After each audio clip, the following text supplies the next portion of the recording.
Every ultimate experience Ireland has to offer is always within reach with a 182 BMW. The ultimate bowl of chowder, seasoned with Atlantic salt air, the ultimate swim spot, even the ultimate scenic shortcut that happily takes way, way longer. Experience the ultimate with a 24-hour test drive from your local BMW retailer, because owning your new BMW is always within reach. Visit bmw182.ie. Intelligent media for the politically aware.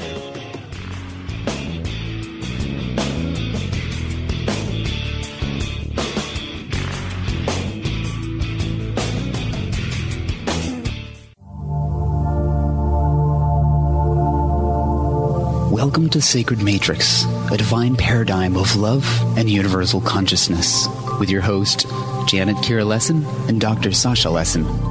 Together, we transform the world. And now, here are your hosts, Janet Kira and Dr. Sasha Lesson.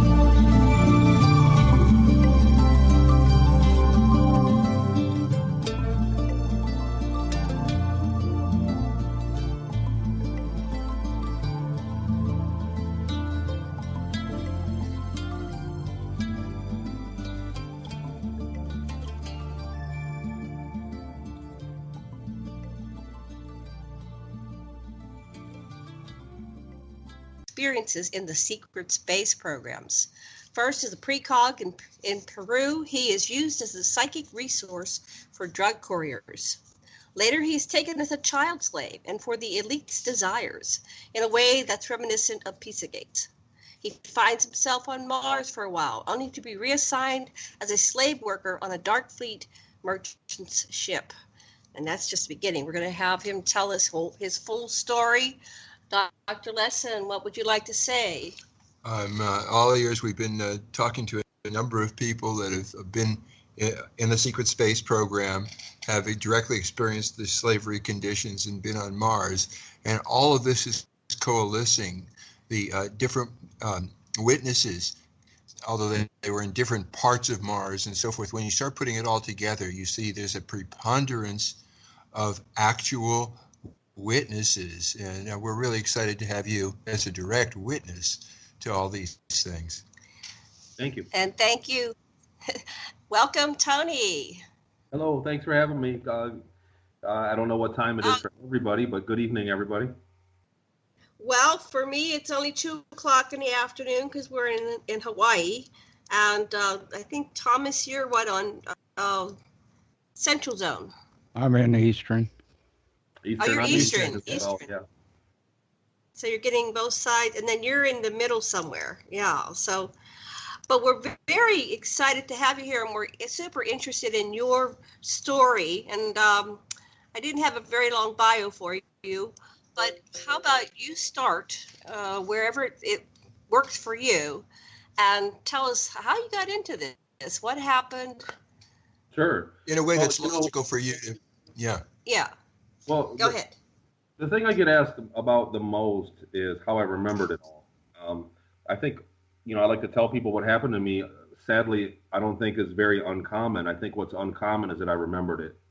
And it was somewhere around May of 2015. I went in for an MRI scan, and I was coincidentally, I was still going through the Randy Kramer videos a week later, and I had always had the memories. I had always had flashes of memories that were not like dreams, that, you know what I mean, but I just dismissed them as dreams because I thought when in the memory I had a history. I remembered standing on a ship and then having a history in the memory, and so it didn't make sense because I also lived a normal life as a kid, in southern Michigan. So I didn't have the chronological, the time travel component, the 20 and back technology part of it. I didn't really put that together. I thought that I had been a victim of an alien abduction and that they put me right back. They did an experiment on me and put me right back. And then I also had some weird memories of being on a spaceship. So I just dismissed them as dreams, And then so when I got, it's debatable if the MRI knocked it loose, if that was just a coincidence, but it was in the same 2-week time frame. And huge chunks of memories came back. Once I accepted the fact that, oh my God, that happened. You know, like once I accepted the fact that I could have been gone for 20 years and back, huge memories came, and it was disorienting. It was, I'll be honest, it was hard to deal with in the beginning. Mm-hmm. So what happened was, in the beginning, I was about 1981, and I was just a kid in 4th grade. And I was in a talented and gifted program, like the top 5% of the kids of the school met once a week in the library. And one of the kids in there said that, you know, his dad, he said it just like this. He said, "My dad's an Illuminati. What does your dad do?" And we just did, we were kids, you know, like for a pecking order. So I didn't not like him. We just didn't get along because we both were trying to be the alpha male kid in the class, you know. And he hated me for after that. And then later that year, it was the science fair happened, and his dad came in and was a judge for the science fair. And I remember our teacher saying that he had the most credentials she ever saw, the most educated person she had ever met was him. And I walked by them in the cafeteria setting up our science fair project, and he said, "Dad, that's that boy I told you about that ruined my confidence." And they had some weird conversation. He said he doesn't deserve all that. But they had a conversation about me, and it was a day or two later. It might have been that same night I was taken. I woke up. It was a UFO abduction experience. You know, I woke up with a gray in my face in my bedroom, and they took me somewhere. They took me to a base somewhere, and I did. They did some experiments on me, or, you know, like some tests on me to see. They said if they wanted to see if I had the right genetics for what they wanted to do. And I began what was basically a 20 and back service. And I did 6 years, maybe 6 or 7 years on the Earth. And then, Tony, did you agree to this service? Do you remember if you consented? I did consent, but here's the thing. I didn't realize what it was going to be. They said, his exact words to me was a short, there was a gray there, and there was a short reptile, like a 3-foot tall reptile. And he was like, moved me around. He was strong. And so he moved me around if I was out or anything. Like, that's what he was there for. And they said, "Go ahead and ask him." And he said, they explained it to me. And, you know, I was a 9-year-old kid, and I thought I was in first contact situation. I thought that aliens had landed and that they were going to contact us, and they took me up to, you know what I mean? Like, I thought it was first contact. I was so happy. You know, I said, I knew you guys, I knew you were real. I knew extraterrestrials were real. And this is going to make such a big difference for the world to know about you guys. I'm so happy, you know.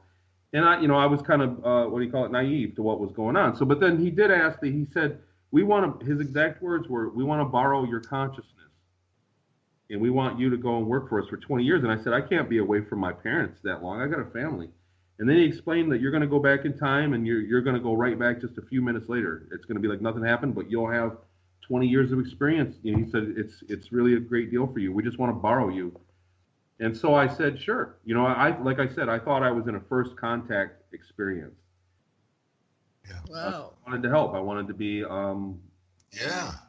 You know what I mean? I wanted to put a good, I thought I was some kind of ambassador at the time. You know, I was a kid. Of course.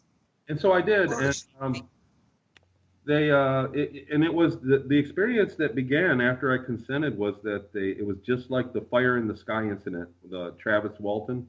It was the same exact procedure in that movie where they put me on a table and put a rubber sheet over me, and the table sucked it tight, and then he cut open around my mouth so I could breathe, and he cut open around my right eye, and a needle went in, went in behind me, and it felt like I got sucked out of my body. It was like a strange, and then I woke up in a hospital with humans around me, and getting a medical exam, and I had no memory of my life that I had left. I was blank slated at that point.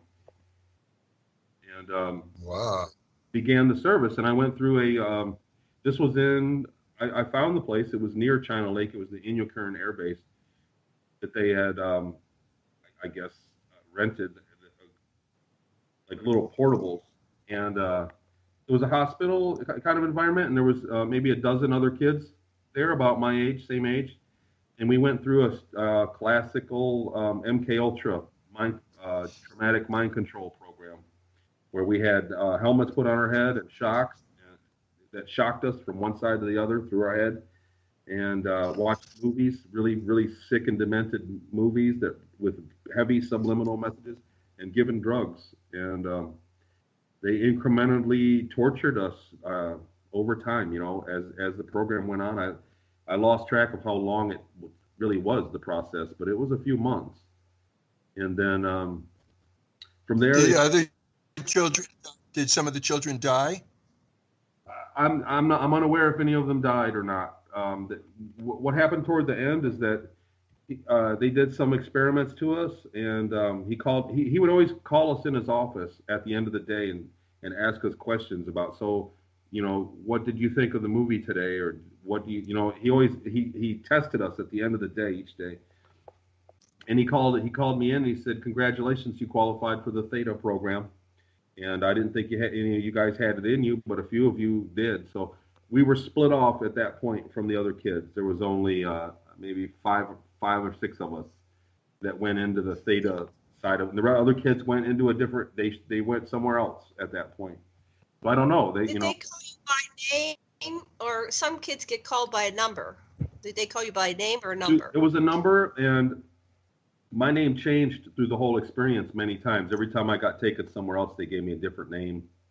So I never knew my name. I ended up being called Jerry at the end. They called me David. I had a few names. I think there was a number involved in like a nickname through that program, but it's kind of a vague, it's kind of sketchy. There's a lot of things. There's a lot of things I don't remember. There's a lot of small details that just weren't important to me at the time. Everybody thinks that being in space, first thing you would do is learn how to build a spaceship. But it's kind of like, do you know how to build your car? Or, you know what I mean? You don't. You just get in the car and drive it. And that's kind of like the same experience.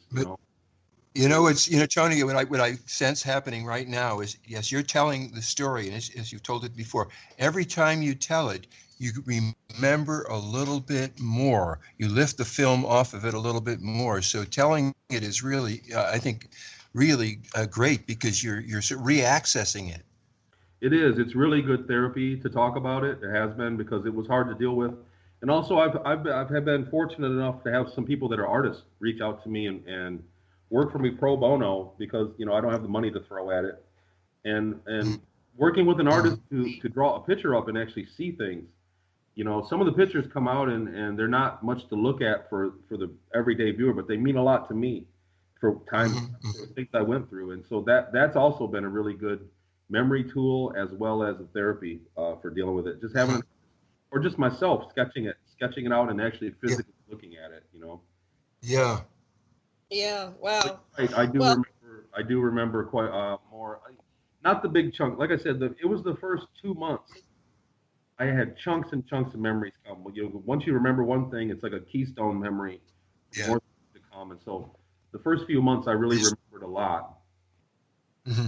And it slowed down. Just to let you know, Tony, that Sasha and I are both hypnotherapists. So we've worked with many, many people to help them recall their memories and to, heal and grow from it. So we have that awareness and sophistication. So just say it like it is, and be aware that we understand what's going on. We understand how the memories get segmented and kind of like the Russian dolls. They're one on top of the other, and they're deeper and deeper. So and also, it's the confusion period you talked about is the, because they come tumbling out, and so when you think, you have to reflect on them a little, and they'll fall into order. That's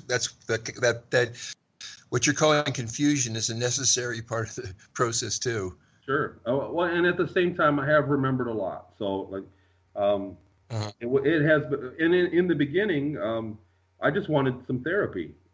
I didn't know where to turn. This isn't something that happens every day to be people.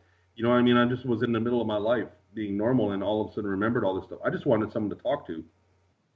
And I reached out to a few researchers that vetted me. That went through things that I said and vetted me about it. And I got talked into the first interview. Well, not talked into it, but asked to do a first interview. So I did. I agreed to do some interviews, and things have changed a lot. A lot of people have reached out to me since then. After hearing about it, apparently I'm not the only one. In fact, when I say a lot of people, I mean, a few hundred, 200 or 300 people have reached out to me that have similar memories. Yes, we've been getting lots and lots of reports too. Absolutely. So you were taken to another place, the Right, Theta so program. From the Theta program, and there, I'm still in Southern California, near China Lake. We went through that, and that was like, you know, by the time we were on the Theta thing, that we were very sleep deprived as well. We didn't sleep. We weren't allowed to sleep. There was a buzzer that went off every few minutes. You know, every 10 or 15 minutes, a buzzer would go off and wake us up. And so we went for weeks like that. And that time was, you know, I kind of lost track of the time because of that. But we were being given some form of drugs and being taught how to astral project and the remote view thing, like a few classes of that, techniques of that. And I guess what they settled on that I was useful at was there was a way that they would give me an IV in my arm. There was a drug they'd give me, and I would go unconscious. And apparently, while I was unconscious, I was either channeling or I was very intuitive to where they could ask me questions and things. And from there, we went over to the China Lake facility, and we got in with some looked like Air Force personnel, and maybe 4 kids, myself and 3 others. And we were put on a train, an underground train that went really fast, and I ended up in Helena, Montana, or near Helena, Montana, where a girl, the wife of a billionaire that I guess owned me. I was privately owned at that point. Wow. And she picked me up and drove me to Seattle. That's where they lived. They had a house in Seattle, near Seattle. And I went there, and he was a practicing Satanist. And I was there for a couple days, and then he showed up, and then they had a satanic child sacrifice, ritual human sacrifice. And it was myself and 2 other kids were there. They showed up with him. We were in a hospital, you know, like the hospital gown that you wear, and they gave us all IVs, and we sat outside, and then they did we were outside of like a you know, a living room downstairs with sliding doors, pocket doors. And the other 2 kids went in first, and then they brought me in. I had an IV on a roller, you know, on the thing, and walked in there, and there was a dead child on the altar that was cut open, and he did a ritual human sacrifice there, you know, and he was very matter of fact about it. He explained what was going on, and we had to take part in that. It was like a communion. You had to eat some and drink some. And I, you know, he said, and I didn't want to. And he said, you can be right up there next to him. He said, if you're not going to do this, then you're going to go right up there next to him. And the girl that was there, like my counterpart, she said, just do it. She said, I did it. Nothing bad happened. Just do it. Don't worry about it. Because I wasn't gonna, you know, I was very spooked by a dead body at that point. But that happened, and then a couple days later, I was shipped off to Peru. After that happened, I was shipped off to Peru, and at that point, I guess they had lost a plane, had crashed, and they were loads of cocaine going from Porto to Huantansuyo, Peru, to Santa Marta, Colombia, and it was about once a month or so. There were boats that would bring the drugs down the river, you know, a little at a time, and it would pile up in a warehouse. And when they had a plane load ready, then there was a plane that would go. And I guess they lost a plane in bad weather or something, so they paid for me to be there. And there was one guy in the town that could speak English. He was he was in his early 20s, and he didn't want the job, but he was the only one that could speak English, and I spoke English. So he was my handler for that time. And I was there for maybe 3 years, 2.5 years doing that. What was your job? I didn't understand. What were you doing? So they would load the plane up, and I would get on the plane, and it had like a cot, like the chairs that folded down were a cot. It was a C-46 Commando cargo plane. And we would fly over the state of Acre. We would fly up over the forest. I'd watch us take off and, you know, look outside.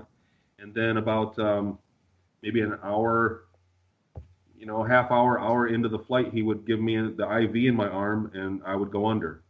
And I was like a canary in the coal mine. You know, I was a warning system if there was going to be bad weather or police or anything that would jeopardize. And the first flight, I guess I didn't work. It didn't work. And so they were skeptical. They didn't believe it. The people that ran the operation, there was a guy in charge, and he had to pay, I guess he paid a lot of money for me to do this. And the very first time I did it didn't work. Like I said, just gibberish, you know. And so they said it was they contacted it. He told me, he said it was they thought it was the electromagnetic stuff from the instruments on the plane. So they sent down a silver blanket and wrapped me in a silver blanket for the next flight. And when I woke up, so I would wake up and feel sick, you know, very sick from what happened. And the next flight, they were like, you better do something, or, you know, they're gonna get rid of you. You're gonna die, you know. So he gave me the IV, and I passed out. I went unconscious. And when I woke back up, he was in shock about the things I said. He said that I was freakishly accurate in things that I was saying, and he I don't know what I said, but he said he was talking to his dead grandmother, had contacted him and was speaking in Spanish, you know, while I was under that I was speaking another language fluently, and he said it was his grandmother, and he said that I warned him about all kinds of stuff. He said not only was I saying things that mattered to the flight, but personal things about people that lived in the town. You know, he was getting information about personal stuff.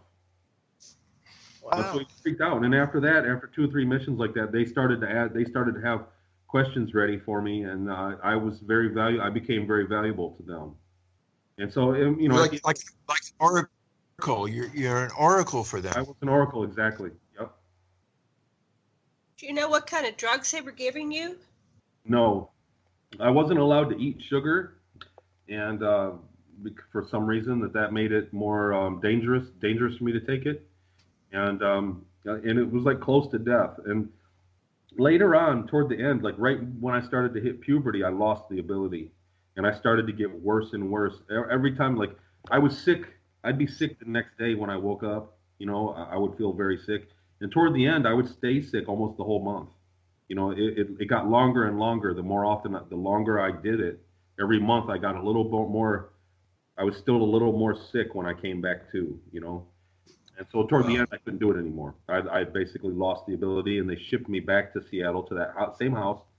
And I lived there for another I want to say 2.5 years, 3 summers.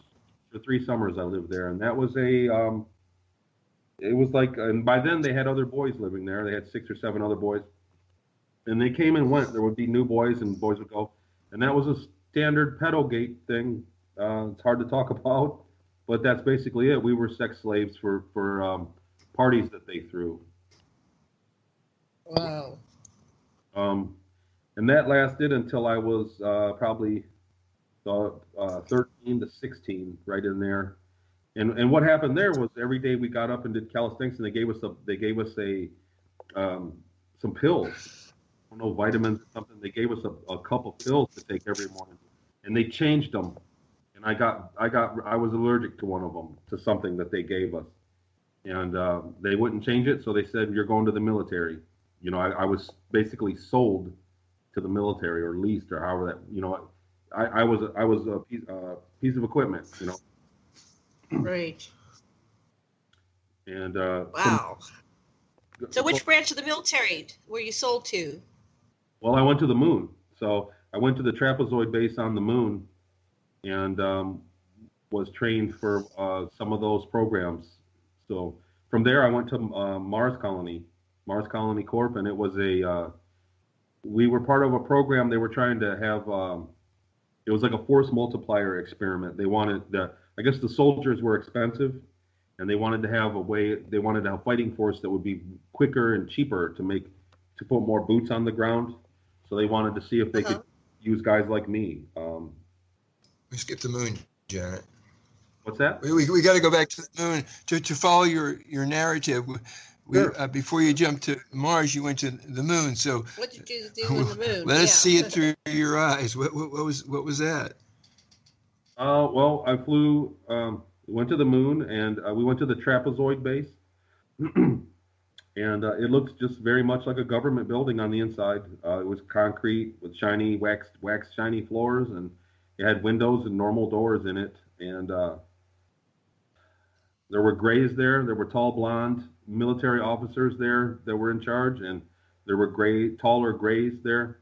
And I was wheeled around on a gurney basically from one surgery to another. I went through a series of surgeries that I was put through, and then it was another thing. It was kind of the same technique as the MK Ultra programming, but different. You know, they would give us a drug and then plug you into a screen, like and you'd watch movies. And the movies were about. I wasn't even trained per se to fight or to be. It's not like they gave me a gun and I had target practice to be a better shot. The movies were all about fight or flight response. They wanted me to always just choose a fight response rather than a flight response. And it was all about how you responded in an emergency. And they were moving, and it was like hours and hours of these movies. And what kind of surgery did they do? Yeah, well, I get asked that a lot, and it's not like they didn't tell me. You know what I mean? What was going on? Okay. I would go into a surgery, painful sometimes. You're fading in and out. Hold the mic right by your mouth. Get closer to the mic. Yeah. Okay, is that better? Okay, so. Yeah. That's much better. So they didn't say what surgeries. Did you notice any physical changes after the surgery or changes within yourself? No. There was one time I went into a surgery and then I got out and then they put me in a machine that was like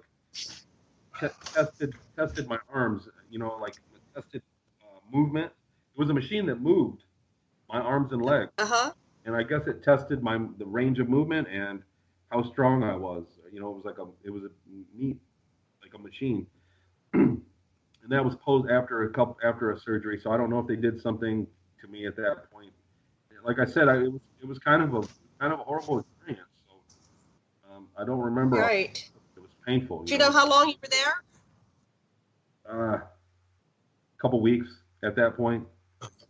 And I remember the room I slept in. It was a small room, and it had just a blanket and a pillow on the floor. And that's where I was sleeping. They put me back in there every day. And sometimes they gave me there. And the other thing that's missing for me is how you moved from Earth to Moon and Moon to Mars. How did you do that? Well, you know what? I didn't get to see too much of the craft from the outside of it, but it was like being in an airplane. It was like a TR-3B type craft, and imagine in an airplane with the rows of seats, but the rows were 20 seats wide. It was a very wide room, and then every so often, every 15 feet, there was a chrome pole that went from the floor to the ceiling, so you could get around if there was no gravity, and you were not seat belted. You could get to one of those poles pretty easy and get yourself oriented. But it said Douglas on the seat. It said Douglas Aircraft like you sat in the seat. The seat in front of you had an insignia that said Douglas. But wow. Did they have bathrooms like they have on airplanes? Yep. It was just like an airplane on the inside. And the time that I went, when we flew from the moon to Mars, there wasn't many people on board. There was myself and maybe a dozen kids sitting on the other side of it, and there was a couple officer guys that sat over in my area. It wasn't ever full of people when I flew on it. It was a pretty big area, that we went in. And then there was always an umbilical when it landed that came. So you walked through just like when you get off an airplane, that umbilical that reaches out to it and you walk through that hallway. There was one of those, but they were always pressurized. There was always sealed up. It's not like you could see outside or anything. Were you able to look into the steering, the cockpit area? Did you see it? You couldn't see the front, at all. The pilot did come when we did go to the moon the second time. The pilot did come over the radio and explain. We flew over one base and he pointed it out, and the people on the right hand side of the craft, the wall turned transparent, and he kind of oriented it where they could see the base. I couldn't see it. And when we got over to the other one, the trapezoid one, I did get to look at it. And it looks like the Pentagon, but like the same building structure as the Pentagon, but shaped as a trapezoid, like a square on the top and bottom, like a triangle. Okay, so you get off, you go through this ramp, which is pressurized, and what's there? Are there people, aliens? What did you get into? Oh, I was going to say, how many people were on the craft the first time you went to the moon? You said there were 20 seats across. It wasn't that many, 20 or 30 people tops. It looked like it could hold 100 people in just the one room that I was at, the one section that I was in. So it wasn't very full at all. Okay, could hold 100. Okay, now, so now you're getting off the craft. What's the first thing you see? I'm trying to think of what time, when we went back, it was just military guys, and you walked out into a room, and I'm kind of remembering this live right now. But good area, and they pulled me with them and a couple other guys, and there were hallways, and there were graves there. And we went with them. Uh-huh. We were marching single file line at that point. When we were finished with the surgeries and with the program, we're looking at those movies. When we were finished, They flew us over to the other base. And I remember the biggest difference to me was there was a hangar that you went in, and when the ship parked, I caught a glimpse outside, and the other base, which I believe was the LOC, the Lunar Operations Command, United States one, or whoever is in charge of it. And the thing I remember is that the hangar area was lit up, and it was much bigger, and there was more lights there. The other one, the trapezoid base, when you looked out. When you got off there and looked out the window, it was dark. The hangar, all the ships and everything, there was no really lights on. Very little light. And it looked smaller. But we went there and they tested us. They had programmed us to basically be suicide bombers. To be, like I said, to not chicken out, to have a fight response instead of a flight response. Wow. They marched us single file, and it was myself and probably there was a dozen of us. It was 12 guys like me. We were all the same age. They went through the same programming as I did, and we had just met each other that time. And they marched us single file line through a bunch of hallways with doors with no windows. It was like stuffy. And we marched for a ways and took an elevator down, then marched some more. And we came to a door, and they lined us all up. We had to stand at attention. And there was a Marine guy, like an officer, like a drill sergeant, the way he talked to us and everything. And we got handed a canister that looked like a shaving cream can with a button on top of it. And he said, when you walk through that door, that will arm, and you're going to have a live grenade. And as soon as you press the button, there'll be no delay. It will explode. And if you see anything coming at you, you might do yourself and your friends a favor and run at it and just blow it up and take yourself with it and save their lives while you're doing it. That's in a nutshell, that's what they told us to do. So then we went in, and there was a few inches of sand, like a beach sand, on the floor, and it was a big arena, and there were bright lights coming down from the top. So there was spectators above us, and there was a chain link fence that was hanging up above that. So it looked like the area that they could spectate from had a fence that could drop down and protect them in case anything could fly up there. Uh-huh. And it was just your standard chain link fence. It wasn't anything fancy. But then, so they put all 12 of us in there, and we sat there a minute, and the door on the other end of the room opened. And it was a gigantic insect that came in. And I've had some artist drawings that I can send you. It was a gigantic insect, and it made weird noises, and then when it moved, it would get silent and move towards us and sit there, and then it would make noises to see if it scared us. And we were scared. I mean, we were all we huddled together, and we were trying to push each other to the front of the huddle. You know what I mean? Right. And so I got towards the front, and it got closer to us, and it was just an absolute hideous-looking bug. It had to be 400 pounds. It was a big, giant thing. And it got closer to us, and one of the kids just ran at it and detonated, and he blew himself in half, and he blew the head of the thing apart. And it dropped. Wow. And it dropped dead, and he blew into. He held the grenade like a football and ran at it right onto its head and detonated. And right there at his hips, he blew in his legs and his hips went one way, and his torso went the other. And right then, that same door we came through opened back up, and a bunch of people in lab coats ran over to him. And I guess he lived. They were able to fix him, is what we heard, and took him out. They're excited. It was a success.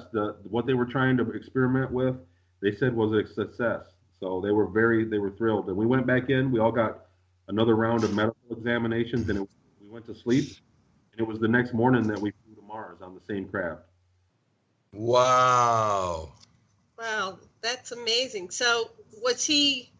Well, you don't know what happened to him, but did he get like special honors? Yeah, he was. I think he came with us, but he didn't go to the same post that I did. I think he did. He returned. He returned then to the ship that went on. Yeah, he was fixed up the next day. You saw him. Oh wow. And he didn't go with me to where I went. When we got to Mars, so the ship I think kind of jumped instantly there. I don't think it was a long flight at all, but we had to wait in orbit around Mars to get clearance to land. So we were in orbit like an hour and a half to 2 hours. They turned off the gravity and let the kids. They said if you want to take off your seatbelt and play around and experience zero gravity, you can. And I chickened out, and that was the last time I ever had an opportunity for zero grav. And I was bummed. I regretted that. I remember regretting that for a long time. But that happened, and then we landed. And as soon as I landed, there was a hangar there, and it was small. It was a smaller hangar with a shorter roof. And as soon as I got off that ship, I got on another small one myself, and like I said, it was a dozen of us at a time. And we flew on a different ship to a smaller forward base somewhere. And Mars was bewildering to me. I had no idea where I was ever. But we went to a smaller base, and it was a place it was an underground base, and it was meant for 150, maybe 200 people. It was a bigger place, but there was only 30 or 40 people there. They were Marines, and there were officers there. They were American troops. The rest of it was abandoned, and they set us up to have we slept in a cot in like in an office cubicle. It was an area that was office cubicles, and they converted it for us to sleep. We didn't give. And then across the hall we had a bathroom, like a public bathroom that we could use. What was your mission? Well, what happened was we were there, and they were waiting for. We were there a week or two, and nothing happened. There was no briefing or anything. We just kind of woke up, and they'd feed us, and we hung out in our area. Every now and then they'd give us stuff to do, like sweep up or clean stuff. But what ended up happening was they would put us in groups of six, two groups of threes, and we would go out hiking, and there would be two soldiers in armor that would go with us. Where are you? Sorry. And I did three. I did 3 missions like that. The first one, we went out and we did a hike. They gave us environmental suits, like bright. They were all white. There was a white suit, and it was like a rubbery, like a very tough, like a rubber. And we had a small backpack, and we had a small gun that they gave us, a rail gun that was attached to the arm of the suit, so you couldn't drop it. It was actually part of the suit. And we hiked. We'd go out and hike maybe 3 or 4 miles, and then hike back. And the first time they were happy. I guess nothing happened, but they were happy. It was a successful mission. And then the other guys would go out the next day, and then I would go out. We were in a rotation. The next time we went out, came back. Go ahead. Oh, we're listening. Go ahead. You're in a rotation. So the second. So you're going out again. The second time we went hiking, we went on a hike, and when we came back, there were cheers. Everybody was happy. So something happened that I didn't witness. It was near us, or you know what I mean? Like something happened near us. They didn't ever debrief us about it. We were kept in the dark about a lot of things. But we did that mission. We came back, and they were all high-fiving and excited about the program. They had high hopes for everything. And then the third mission we went out was later in the day. And they said possibly this time you could see a sunset, a purple sunset, when we were leaving, when we were going out. The soldiers, and the soldiers had a huge body armor that they wore, and they could actually run. They were negative. They were the same buoyancy there in the gravity on Mars as they were here, because their armor weighed them down. So they were able to run normally and walk around normally because of their armor. But ours was just an environmental suit, so we were still quite a bit lighter on the surface of Mars. You know, the guys that were, I guess we were bait. You know what I mean? The guys the environment suits. Bait. So we couldn't run very well. It turned into like a hop, like a gallop. You would run, you know, and so you could go pretty fast, but it was when we wanted to go top speed, when we wanted to run, it was difficult for us. We weren't weighed down. They said at the rate it was going, if we were to kept having successful missions, we were going to get armored suits eventually. What they told us. So anyhow, so they never told you what you might encounter. Well, wait, maybe you're gonna counter him. Go ahead.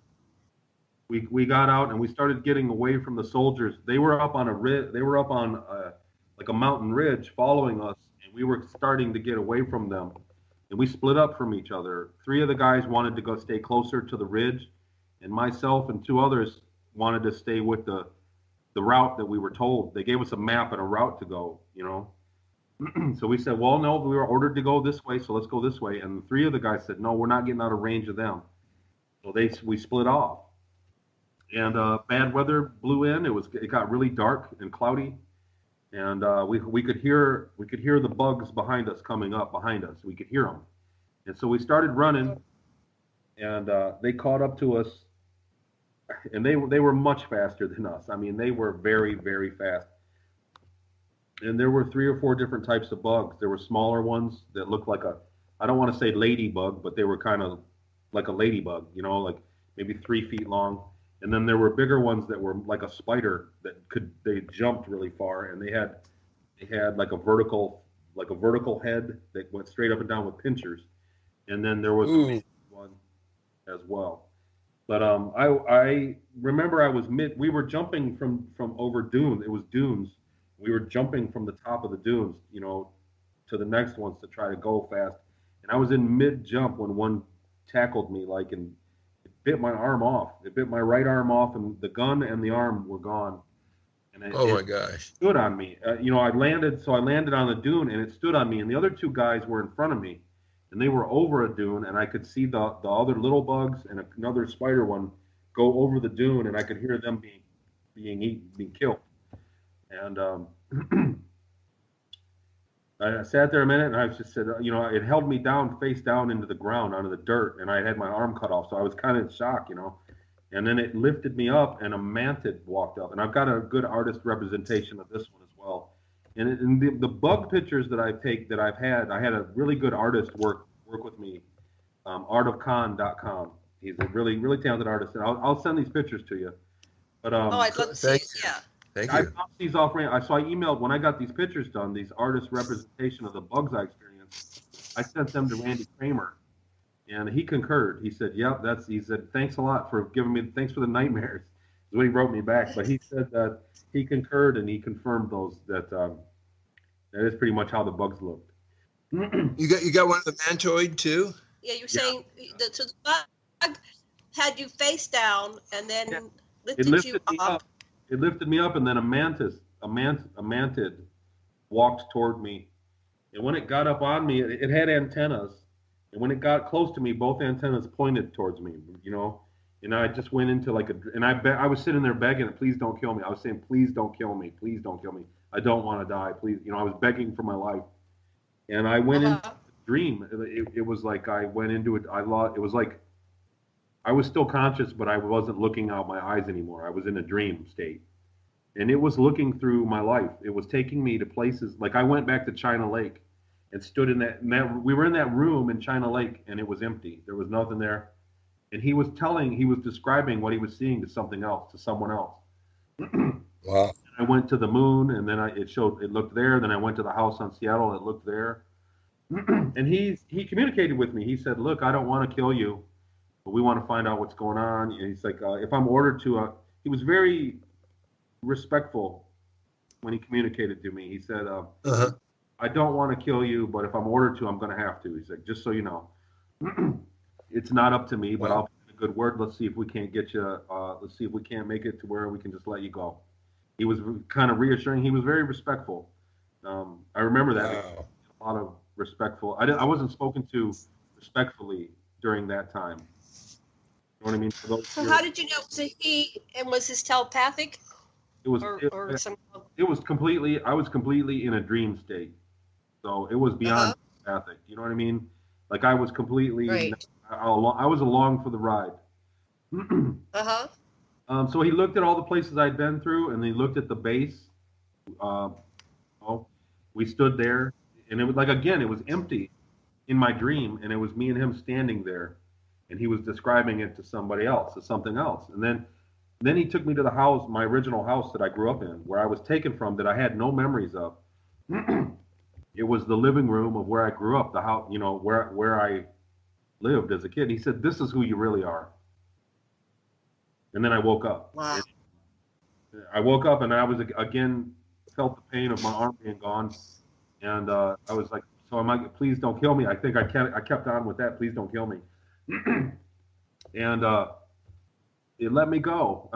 It stood me up. I was standing, and they let me go, and they all moved together. They all kind of lined up together at the same time, and then the little ones were communicating with it. Like they looked like they had a conversation, and the little ones communicated like they were mad, or you know they were like chirping or something.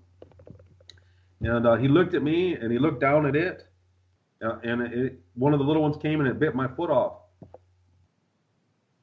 I guess it was like it wanted to practice or something. I don't know what that was about, but it bit my right foot off under the ankle.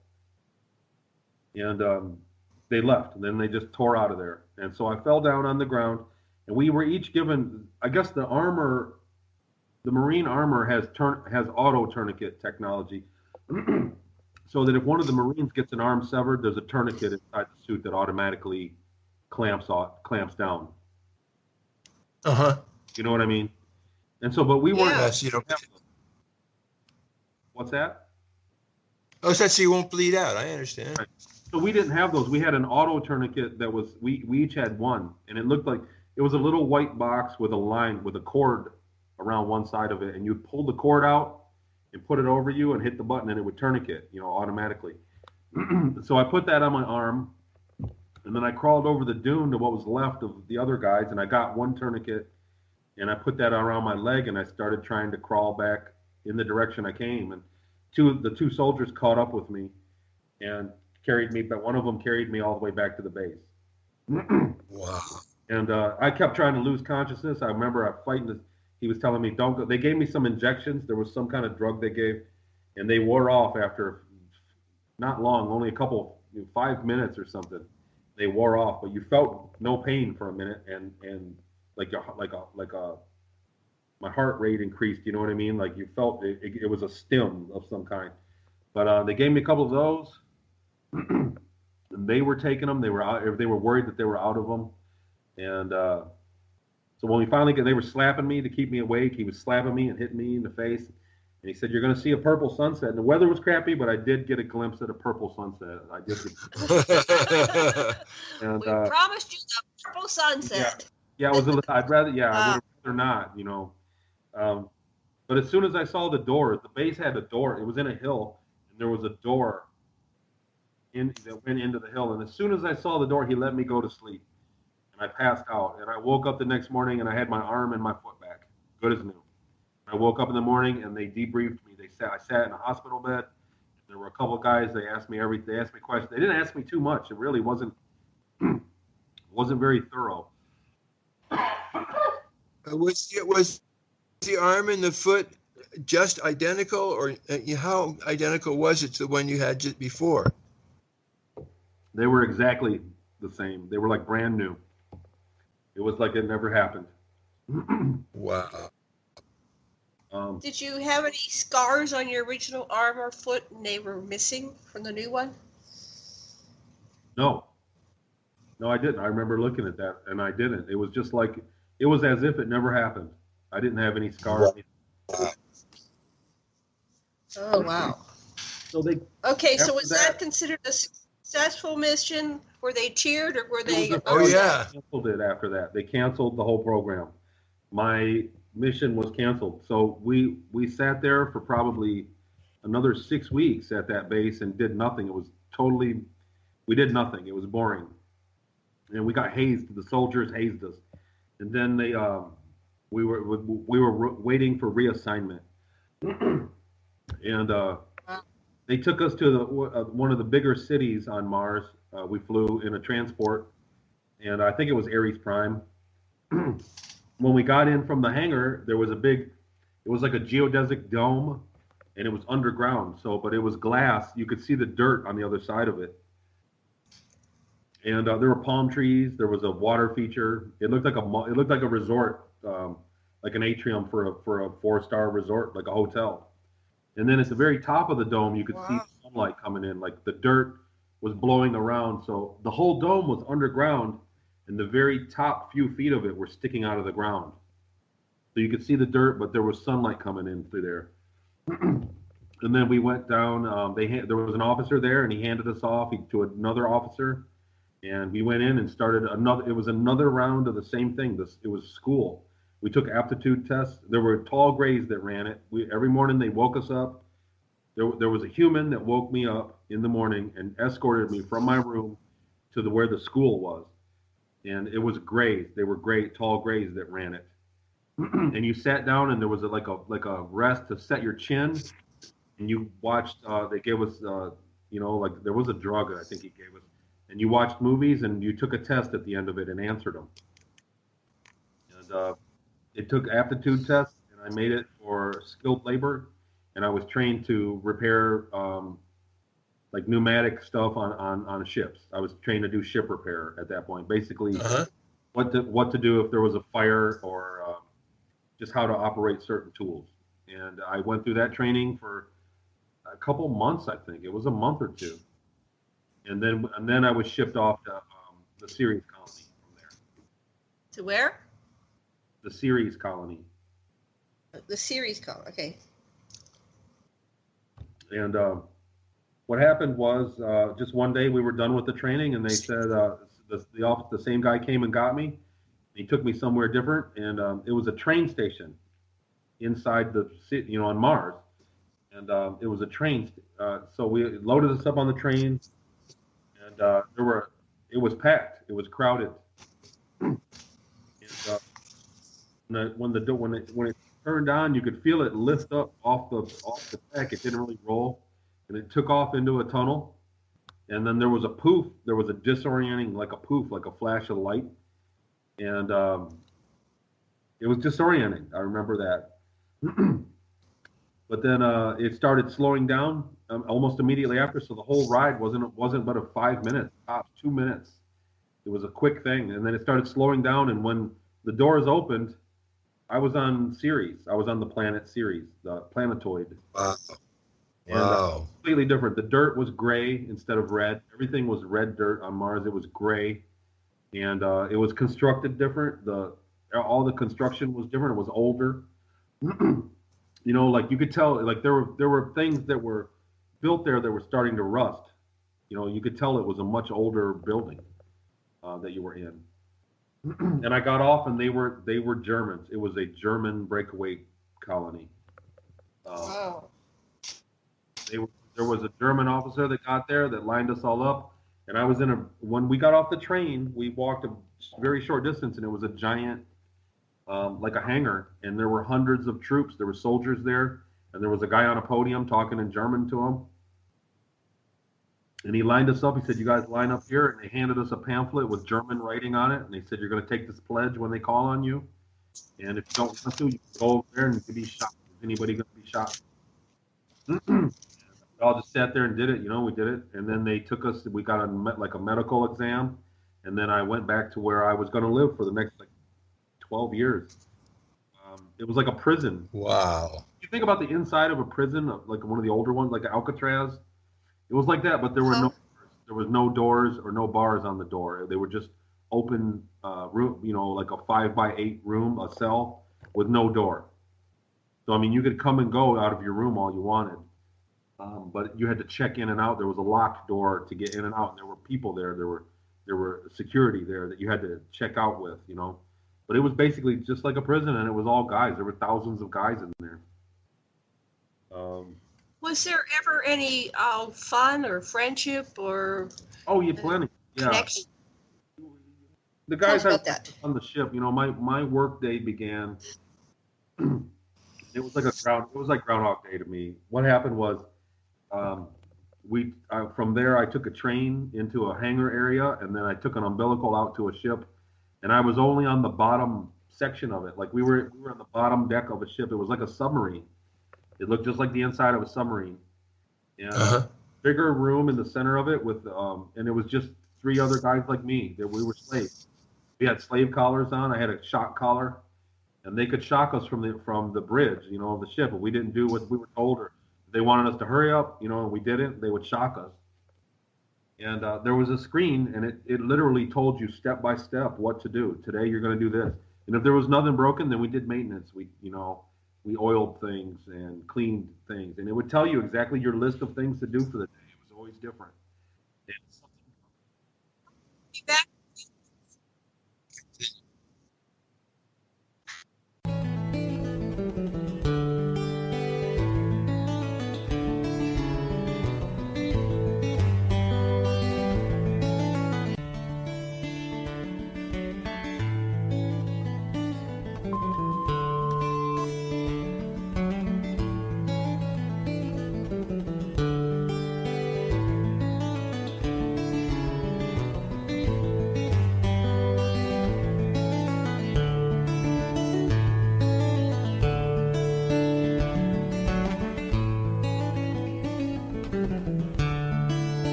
Radio at freedomslips.com, and we'll be right back after this message.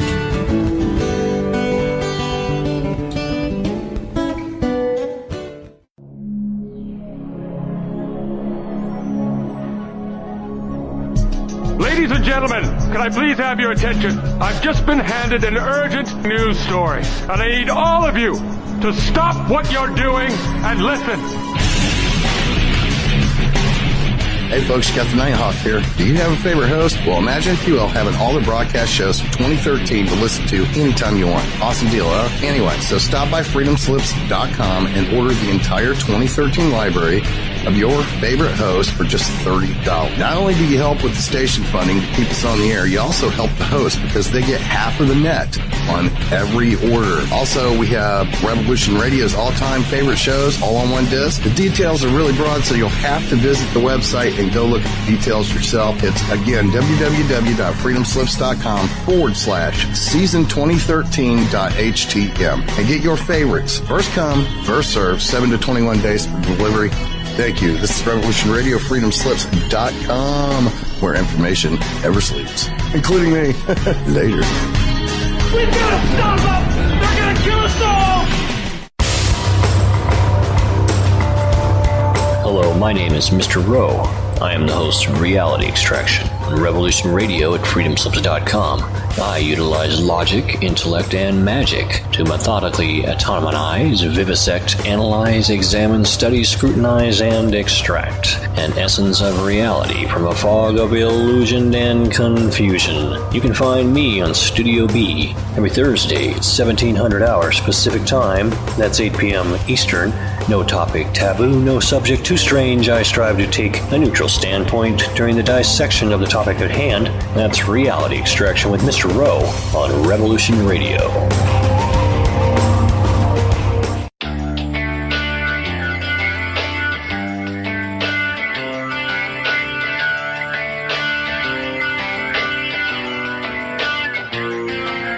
This is Thomas, a.k.a. a Mad Painter. I'd like you to join me Monday nights, 10 p.m. Eastern Standard Time for Open Canvas. Don't forget to bring an open mind. Yes, folks, that's right. Bring an open mind to an open canvas. Again, that is Monday nights, 10 p.m. Eastern. UFOs to government corruption. This is Revolution Radio, freedomslips.com. You don't need to expect us. We're already here.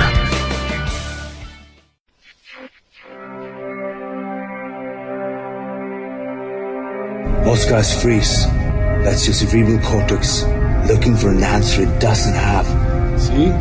Even your brain knows you're screwed. The body's filling with adrenaline right now, whether you know it or not. Your heart's beating fast. It's getting a little harder to breathe. The neurobiological system is telling it to run, but your knees are too weak to move.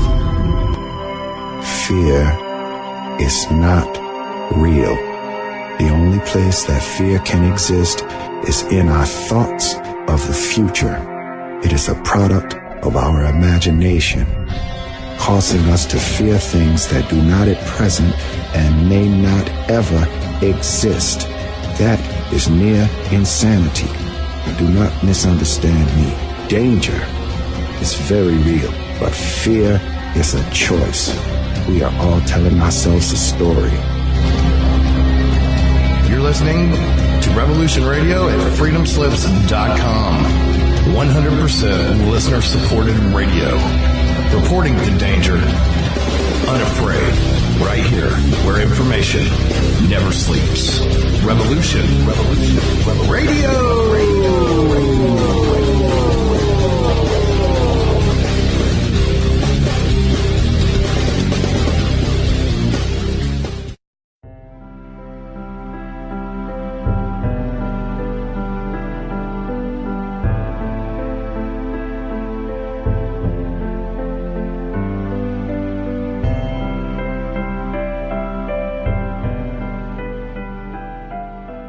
Welcome to Nightlight. Step away from the mainstream and gather around as we enlighten the world and our realities and travel this cosmic journey we call life. Join us as we share with you and provide that beacon that can guide us all to a better way.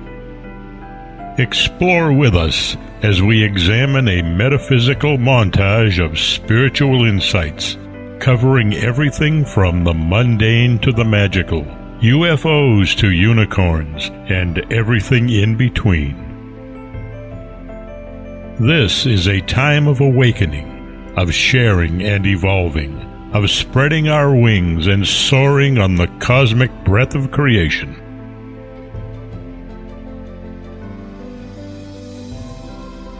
Come and join with other light-minded spirits as we weave our lights together to seek understanding, enlightenment, and, with a little luck, some wisdom. This is Nightlight, a reminder that you are never alone. And now, here is your host, the lovely, delightful, insightful, and all-around great gal, Ms. Barbara DeLong.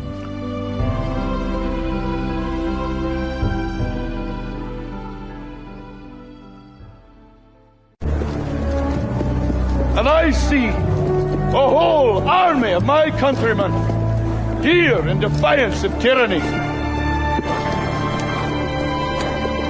You've come to fight as free men. And free men you are. What will you do with that freedom? Will you fight? We will run. And we will live. Aye. Fight and you may die. Run and you'll live. At least a while.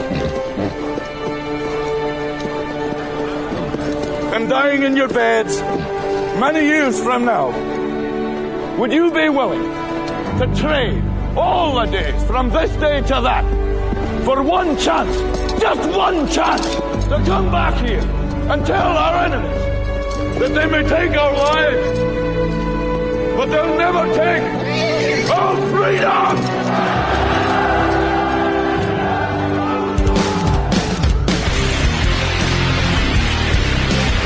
future is uncertain. I know this. Death is inevitable. I know this.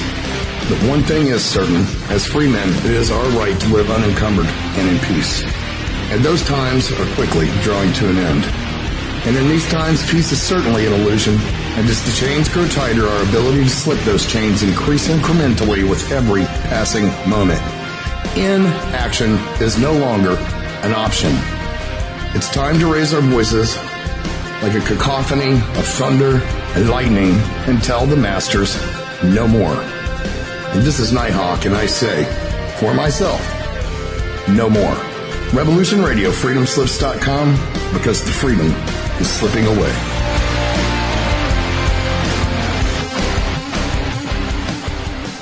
The opinions expressed on this radio station, its programs, and its website by the hosts, guests, and call-in listeners or chatters are solely the opinions of the original source who expressed them. They do not necessarily represent the opinions of Revolution Radio and freedomslips.com, its staff, or affiliates. You're listening to Revolution Radio, freedomslips.com, 100% listener-supported radio, and now we return you to your host.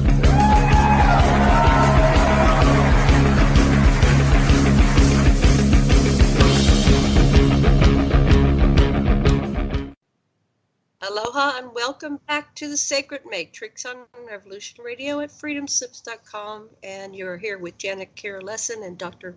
Sasha Alex Lesson, your host, with producer Thomas Becker, also known as Mad Painter, and our guest, Tony Rodrigues. But before we get back to our show, I'd like to remind everybody to please go over to the donation button on freedomslips.com and make your donation. Whatever you can afford, 5, 10, 15, 20, 100, we greatly appreciate. And a Mad Painter, Thomas, where are we? We have 21.25 and we need 26.50. So okay. $500 or so off, a little more. We'll meet our expenses. Great, great. Sash, what would you like to say before we get back to the show? So we've been interviewing Tony Rodrigues, who's a direct eyewitness to mass kidnapping, murder, secret space program, a transporter jump room program between the moon and Mars, stuff that other witnesses have come forth to tell us about, and the picture is getting clearer and clearer, and Tony is remembering more and more, and we're going to continue his narrative now. So you had the when we last spoke, you had the slave shock collars on, and there's a screen that told you step by step what you had to do each day. Right, and back to you, Tony. That was basically my first post. It was ship repair and maintenance, and it was an older ship, like an antiquated spaceship. I never saw the outside of it. I never went upstairs on it. It was just the lower decks, and like I said, it was myself and 3 other guys. And sometimes one of them would go somewhere else. It'd be just 3 of us. But basically, it was Groundhog Day. A buzzer would go off in the morning. Everybody woke up in this prison area, and you had to take a shower and eat something. And then we rode trains to where the hangar was. And then I just went from the train to my own little umbilical, checked in, and went on to the ship. And then when I was done, we came back at the end of the day, and you rode a train back, and you had to shower to get back in. So it was like shower out and then shower in. So it was just like a prison experience, you know. But that was basically Groundhog Day, and every day something would happen. We'd go and we checked on. There was a monitor, and it looked like a McDonald's order monitor. You know the monitors they look at McDonald's for the orders. Yeah. To come back? It was just like that, and it would tell you exactly step by step how to. It would say, you know, we were person A, B, or C. Person A, go to the tool locker and take out this, and this, and you would grab it, and then it would come back. You go back to the screen, and then it would say, now go do this, and this, and this. It told you exactly what to do. It was the computer. It wasn't even a person. You know, it was just automated. Gee, how did you stay sane? 12 years of this? We goofed around. We goofed around. Those guys, we were, you know, it was kind of like, you know, we were friends with each other, but we were mean to each other too. You know what I mean? we were just guys. We were yeah. in a situation. So, but we did. There was humor. You know what I mean? We did goof around, and to be honest, it wasn't the best existence those years, but it was stable and it was easy. We did have easy days where, you know, there were things that we would do and then they wouldn't pay attention. We wouldn't do it, you know. And then other times that they would pay attention, they needed something done in a hurry. If we didn't get it done, they'd shock us. And they shocked all of us. If one of us got in trouble, they shocked us all. Group punishment. Yeah. Wow. Yeah. Right, exactly. So you'd be less likely to mess up to hear it from the other guys, you know. But what happened was that ship slowly got worse and worse, and toward the end, we were doing major repairs every day, and it was an old ship. It was antiquated, and what happened was there was a valve that there was a giant that, you know, probably 24-inch pipe of a big pipe, and inside of it there was a valve that wouldn't close properly, and so they had us figure out a way to use the pipe. And we had things that were auto welders. You know, we did welding, but we didn't have to. It was a collar that I put around the pipe, and then you put the fuel in it and a rod in it, and it did it by itself. It would cut the pipe, and I could set up a new pipe and put it on there, and it would weld it together perfectly. I was out of the equation. It was an automatic, and then it recharged. It was an electrical thing. You put it back in the tool crib, and it would recharge. They were auto welders we used. We used them quite a bit.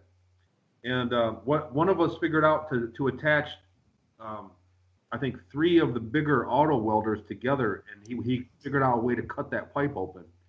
And we could crawl up in it and just tap the valve, and it would close. It was just getting old. And it was one of those systems we couldn't really fix it without tearing out a bunch of other stuff. And it was an expensive fix. So for a couple months, we did that. Whenever they needed that valve closed, one of us had to crawl up in there and tap it. And one day, one of the guys didn't come. I forget the reason. He was sick or something bad happened to him.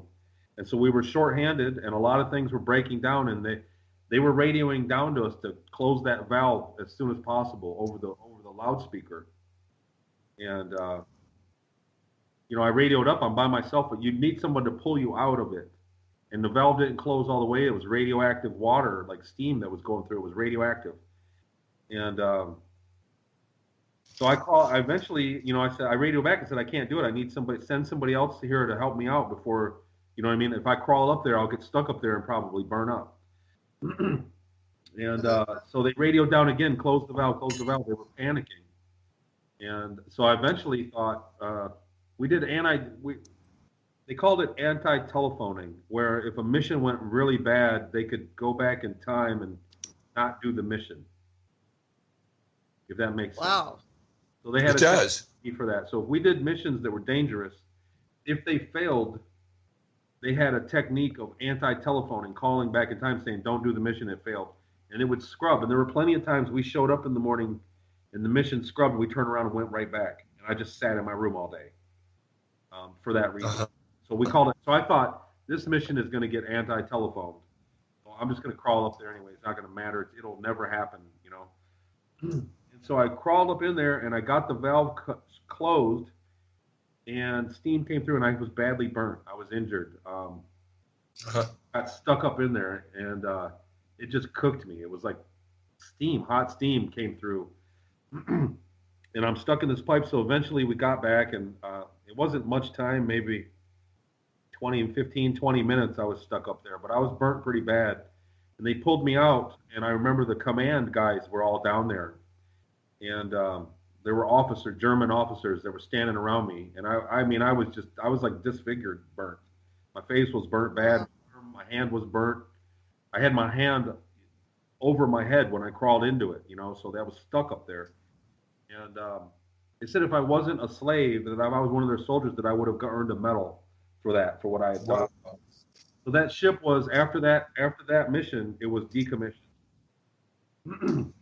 And we got a bigger ship. We went on to one of the pumpkin seed ones described. It looked like a stealth ship with a pointy front end and a rounded back end with tapered off with a cargo bay, and it was a cargo ship. And I remember it was in dock. We worked on it. I showed up to work on the ship for months before it ever took off. And I got another round of schooling.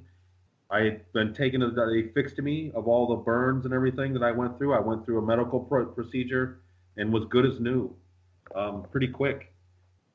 And people ask me what happened there. I don't remember it either. That was one of those things. I was kind of out for that.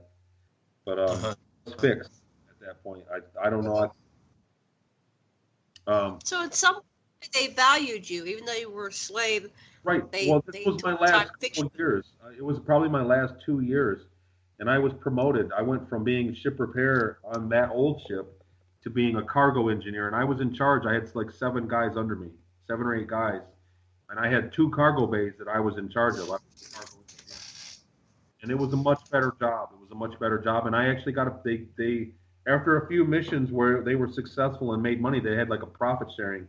And they all voted the guy. I sat in on the mission briefings in the morning with the command crew, and they voted and they gave me a paycheck. It was something like $20 a week, of money. But that gave me train passes to go into town to be able to go and explore the colony. So I was able, for about 2 years, I was able to travel around in the Ceres Colony Corp. Inside. It's a big planet. It's 580 miles in diameter. It's not a big planet, but it's a big place. And they have take trains in their little towns. What was that like? What did you see? Well, I'm currently working with some artists on there. What it was is the Germans had found construction there when they got there. It was an abandoned underground base that was already there, and they converted it, and they were mining new areas and building into it. And they were looking for caverns with water so that they could, a bigger cavern so they could build bigger areas. And whoever was there, whatever ET race, had tall, maybe 150, 200, 300 foot tall caverns that they had cut out. They were like a trapezoid shaped tunnel. And they would go for miles, and they would open up into bigger natural caverns that used to have water, big caverns. And the Germans built European looking towns in them. Wow. I mean, there was like, it looked like 1940s construction with European towns with columns and concrete. Everything was concrete with streets. And they had a red light district, and that's where I ended up going. My very first day traveling, one of the officers on the bridge said, "No, you need to go to you know what the red light district is?" I said, "No." He said, "You need to go there. Make sure you go there." So I traveled, and I went to a restaurant. I bought some real food. Up to that point, during my time, we always ate replicated food, which wasn't the best. And I went to a restaurant and had real food, and that was like half of my money for the week. And I took another. What was the food? What did you get? What kind of food did they have? It was like a chicken kebab. The one that I ate, it was like on a stick. It was like chicken.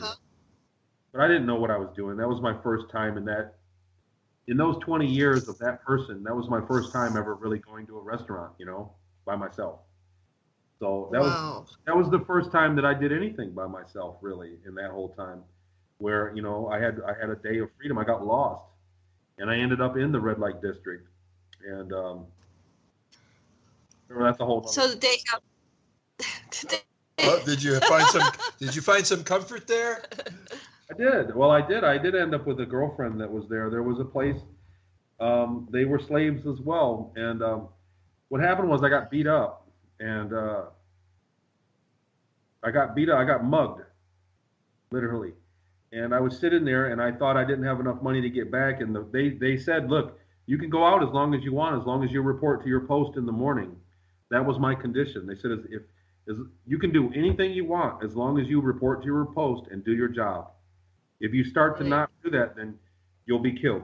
That was the threat from them. If you don't show up, you'll be killed. So that was very motivating. So you got mugged. I got mugged. Who mugged you? I had my money stolen, and I thought I wasn't going to get back, and I just sat there. I looked down. I sat in the street, literally, and I was bleeding, and I just looked. I remember looking down, and I was in tears, and I started crying. I thought I was not going to make it back in time and die. And a girl came out, and she was a She was a sex worker at a brothel there, and she came around and said, "Honey, are you okay? What's wrong with you?" And she took me in, and the manager of that place was an ET. He was like 9 feet tall. He had an elongated head. He had curly hair. He was terrifying looking, and he was telepathic. And he wouldn't talk to me directly, but she would go talk to him, and then he would tell her what to say and come back to me. And they tried to figure out where I was from. I said, I need to get back. If I don't show up to my post in the morning, I'm gonna be killed.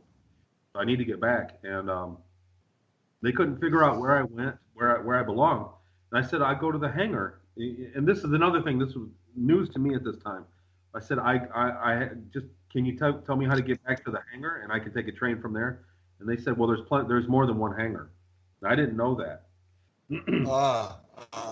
So eventually he called the police, and it was like your German Gestapo kind of police guy. 2 guys showed up, and one look at me, they saw the insignia. I had an insignia on my shoulder, and I had like a jumpsuit that I wore.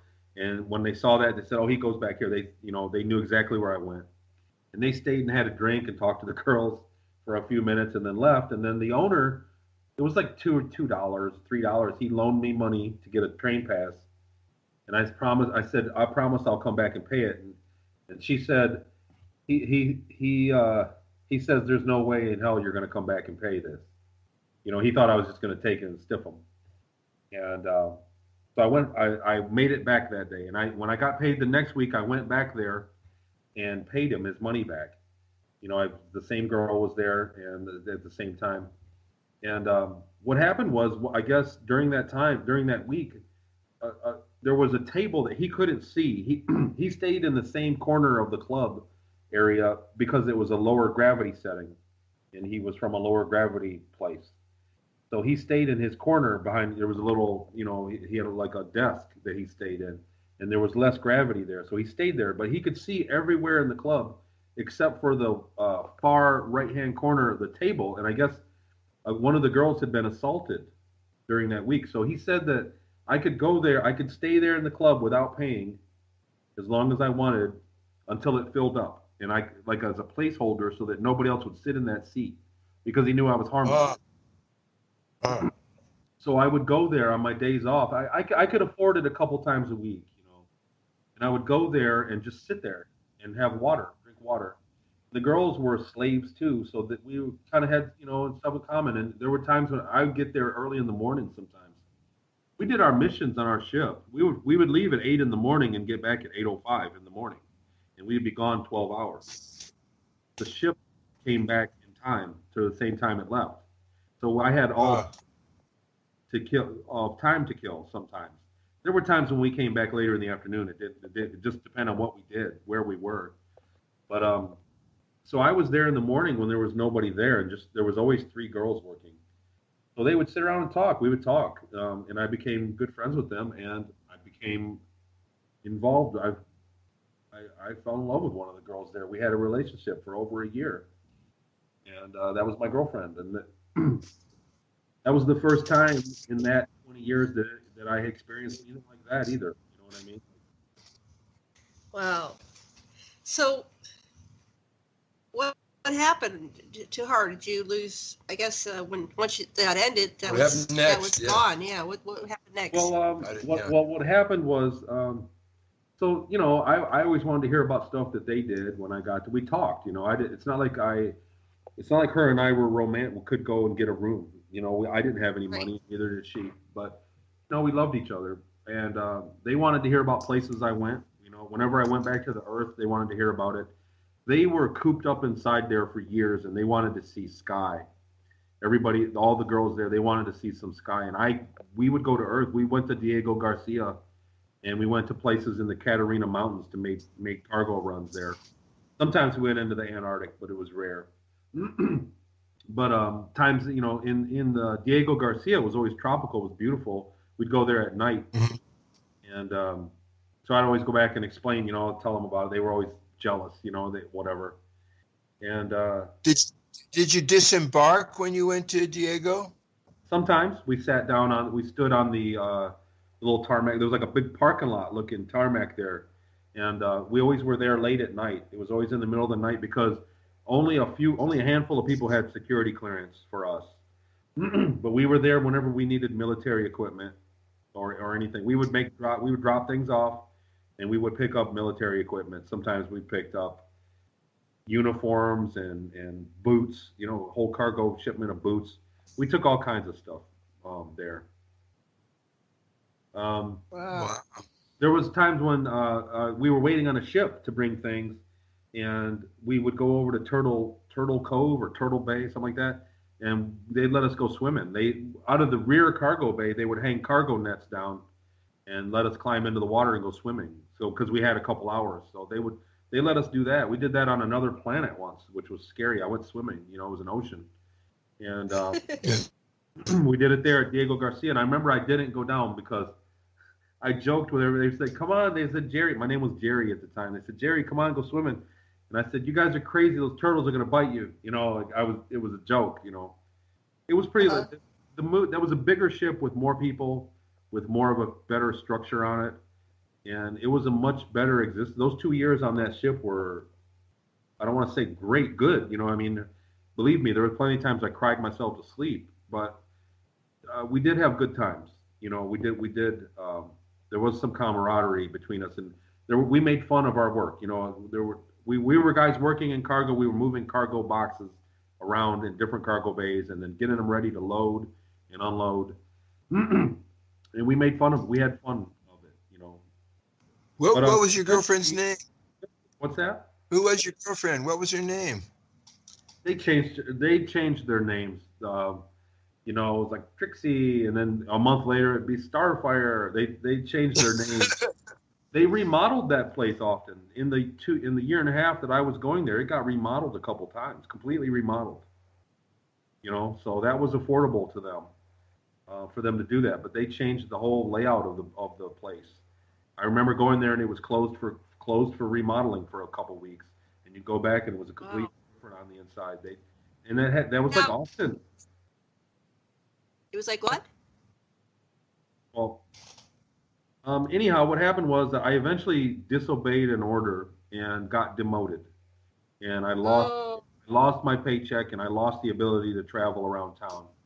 And that was probably my last 6 months there, and it was brutal because I ended up having to work a double shift and do my old job and do a more laborious job moving the boxes down below. What was the order you disobeyed? Well, that's kind of a long story, but it was a combat mission, and we had made a deal with a more advanced race, a trade deal, which was our mission was to trade for technology. That was what the ship did. We went all over. We went very far into the galaxy. We went all over the galaxy. Most of our missions were beyond the visible sky. Only like 1% of our missions were to a star that we could see from Earth or from Ceres.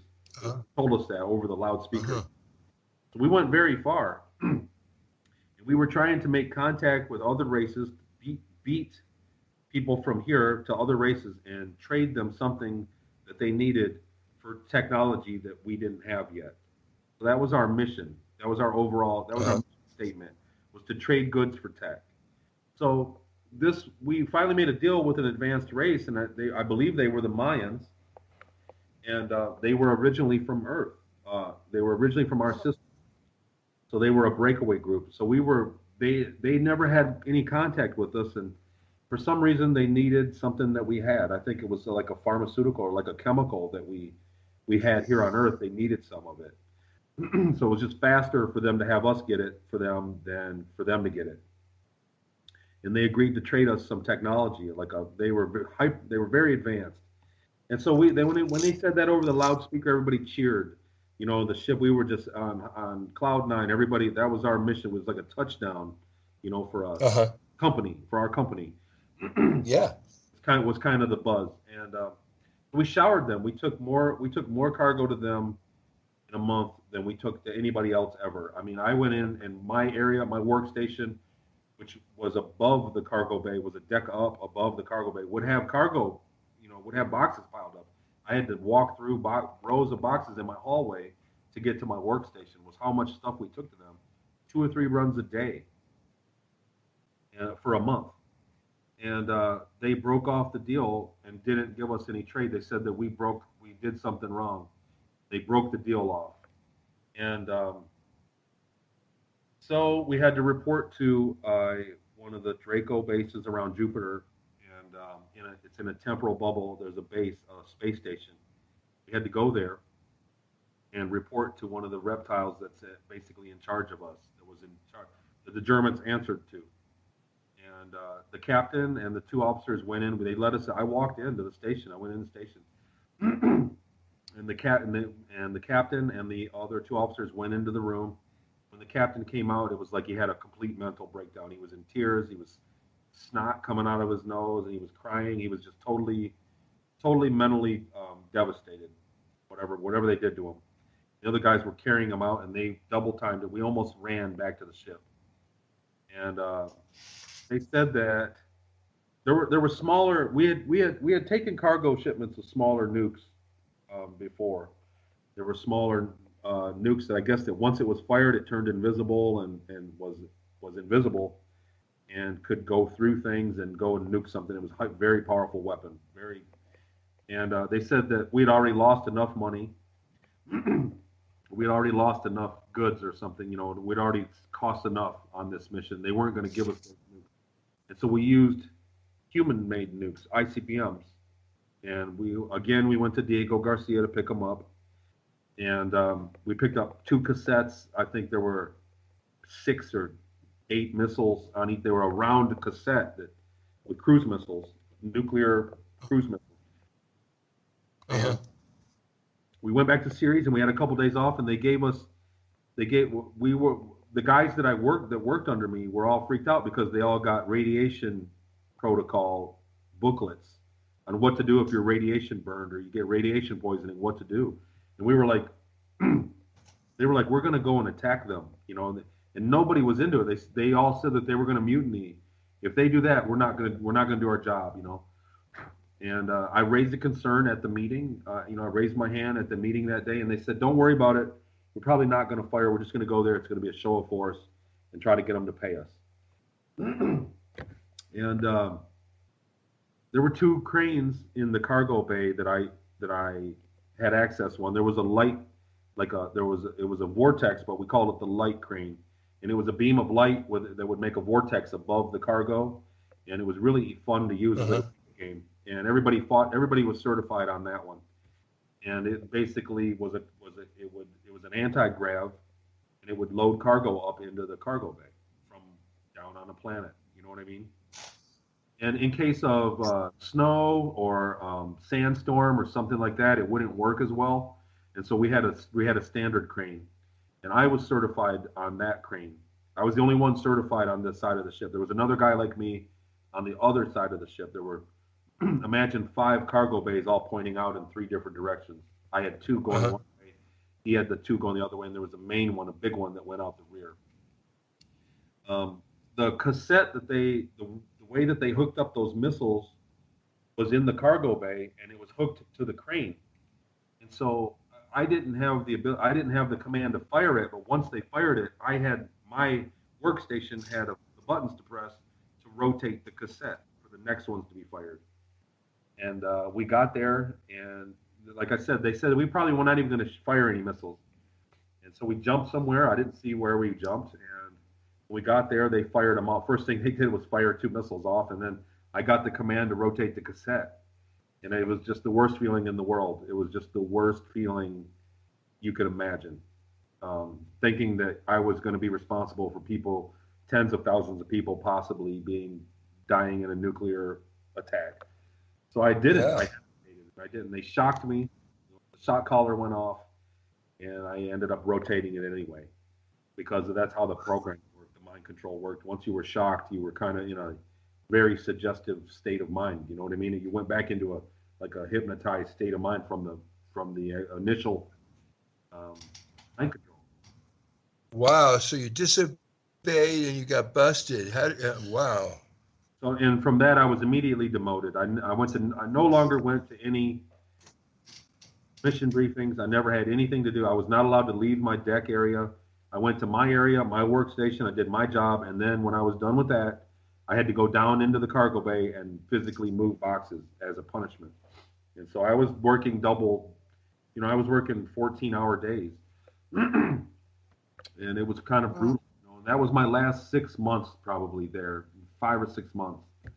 And most people had it easier on their way out. Everybody knew when they were going home, when their 20 years was up. And usually they threw a big to-do, like not a party, but like, everybody was there to see you off when you were done and, give everybody. I didn't get any of that. I was kind of left on a bad note. I was disgraced when I left. And so at that point, I never got to see my girlfriend again either. I never went back and saw her or said goodbye. And she was only 7 years into her time there. So she stayed another 13 years after I went home. So that was hard. That was something hard to do. I didn't want to leave for that reason because I'd never said goodbye to her. And I was combative through the whole process of going back, through the entire regression and the memory. I was combative. I didn't want to forget her. Was what it was. Yeah. So I told. Oh, I'm so glad you remembered. Yes, that it's like that bond is what it allowed you to break through. That's part of it. It was my pride. It was my main motivation. You know what I mean? To remember. And I remember quite a bit from the process. Not so much the process, but the time that I went back. And they screwed it up. They had a chronovisor during the process when they were putting me back. When I ended up back in my 9-year-old body, however that happened, I don't really know exactly how that happened. I don't know if I was chemically regressed, the same body, or if my consciousness was taken from one into a clone, into another one, and then put back. I don't know. There are some theories about it. I kind of believe that I was cloned. And they used my consciousness in the clone, and then that did the 20 years. And then when they put me back, they just put my consciousness back into my original body. That way, my memories would have wiped and everything, because when I went from one to the other, I couldn't remember. When I was back in my body, all of a sudden I could remember my mom and dad and everything, but I had forgotten that 20 years. You know what I mean? Yeah. Actually woke back up on the lunar base as a 9-year-old kid. They had a chronovisor. During that process, there was one of them that was like the taller, long-necked gray, and he was the only one that was allowed to look, and he could see probable timelines. He was looking at a chronovisor, like Andy Santiago described, and he could see probable timelines. And they asked me, "Do you remember what happened?" And I said, "I'm going to remember." They said, and they all started laughing because I had forgotten the 20 years. They said, "Do you remember where you just were?" And I said, "I was in my house. You brought me from my house." They all laughed about it, and I got livid. I was a little kid, and I got mad. I said, "I'm going to remember." And then it was just a week or two before I was taken. My mom explained to me about religion. And she said, if you ask Jesus for anything, he'll give it to you. If you believe it, good, enough. I said, in Jesus' name, I'm going to remember. And I was just livid. I was just like, I remember how angry I was. And the guy at the chronovisor said, guys, knock it off. He remembers now. Like they all had to be quiet. And then I was taken to a whole nother area, to another, like an office, like in a hospital. Like imagine being in a hospital and having to go into another area, like to the x-ray area. And I was taken. There was a gray and a reptile there, and they had to put me through to try to make me forget again, like a mind wipe, And so they kind of screwed it up. They were on a timetable because at that point they only had so much time before they had to put me back for I don't know what reason, whatever reason, and they kind of did a half job. He said it wasn't done. So whatever. I think they might have put. Who knows? There's been some debate. I've talked to researchers. They say you could have false memories put in there. They could have changed some of my memories around. They could have programmed something, or they could have done nothing and just screwed up, at this point. But they made an effort. They made an effort for me to, for whatever reason, they plugged me into a computer, to an AI, and it was like trauma-based mind control again. But they didn't have a lot of time to do it, and then they put me back. When I woke up the next morning, I had the sensation of never being there for 20 years. I did.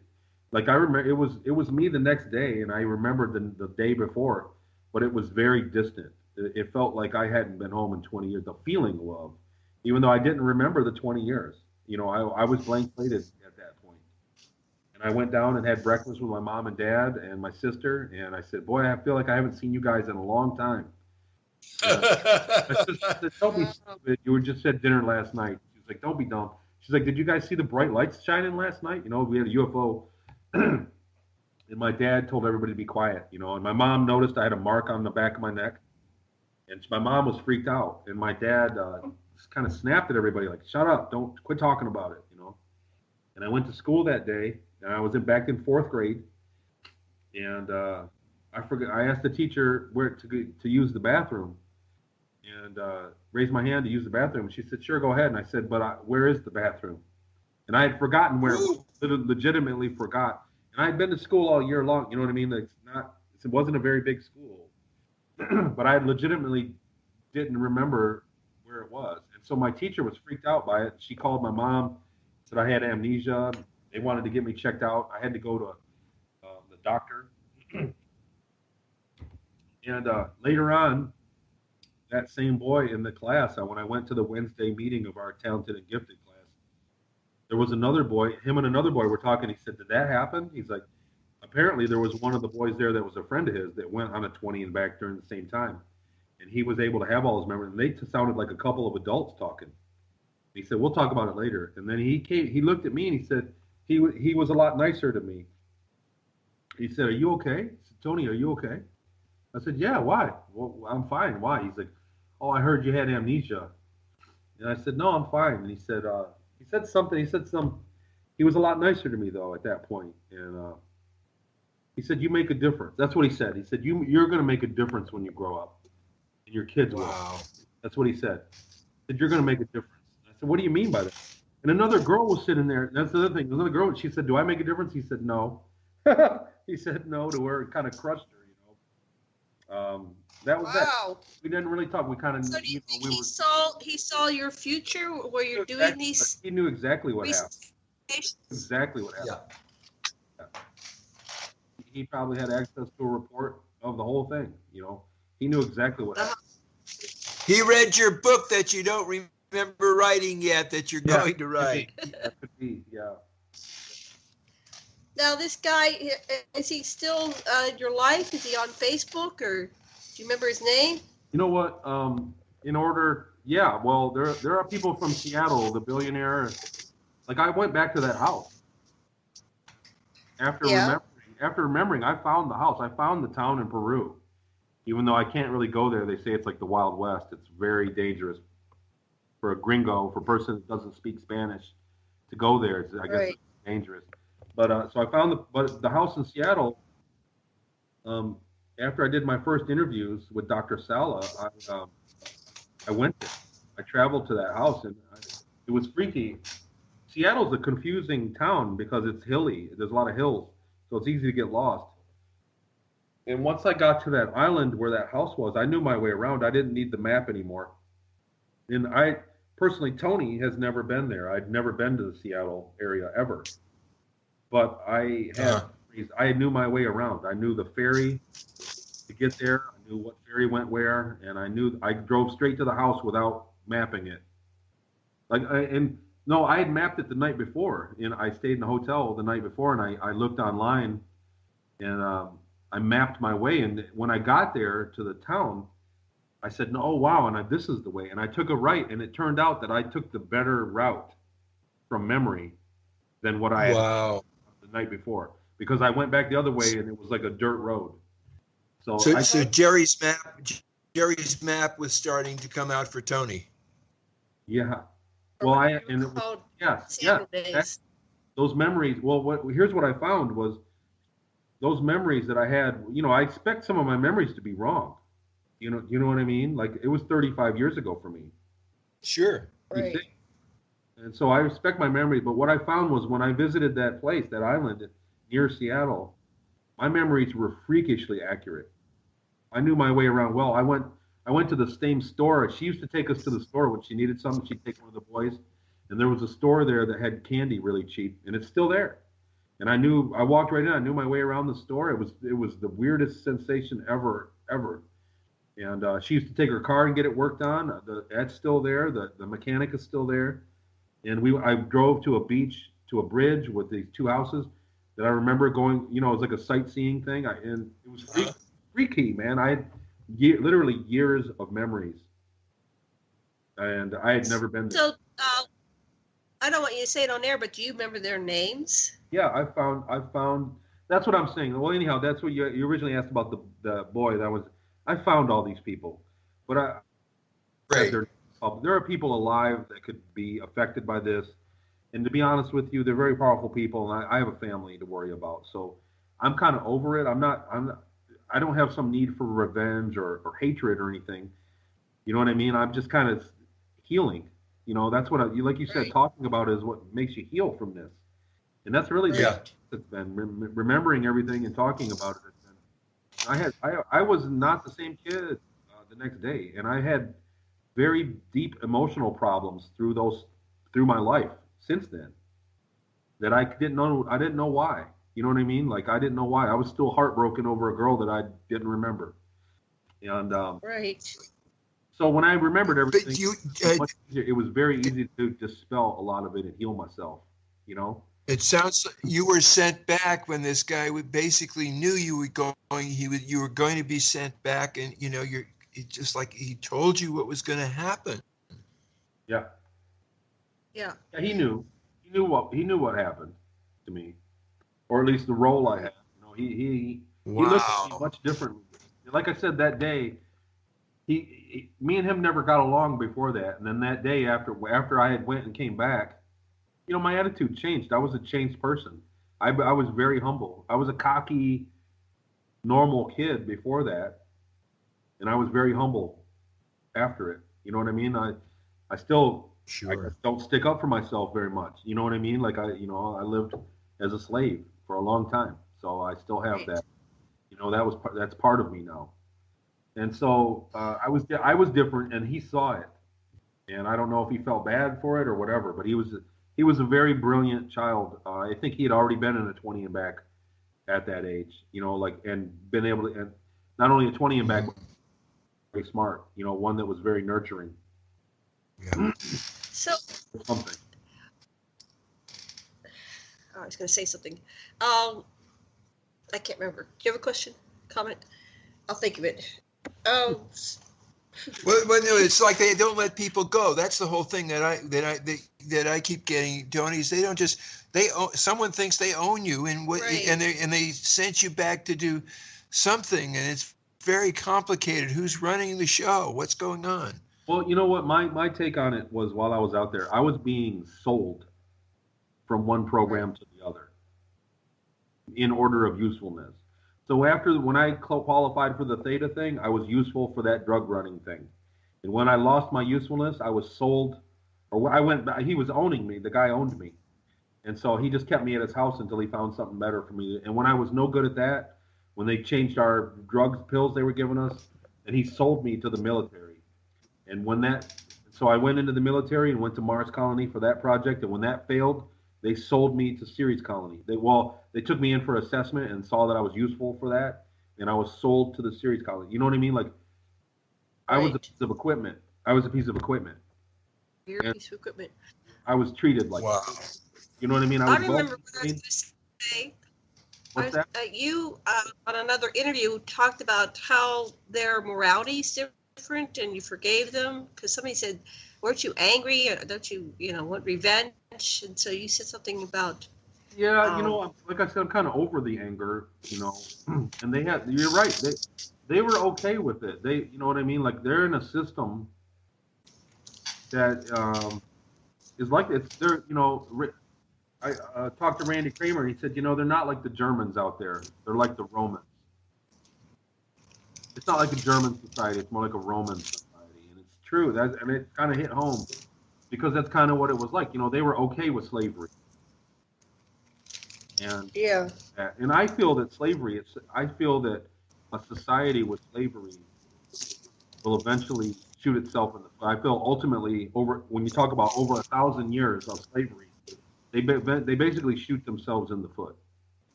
Well, this is a pretty sad view of existence. Like this human trafficking has a whole new meaning. It's going out to the galaxy, basically.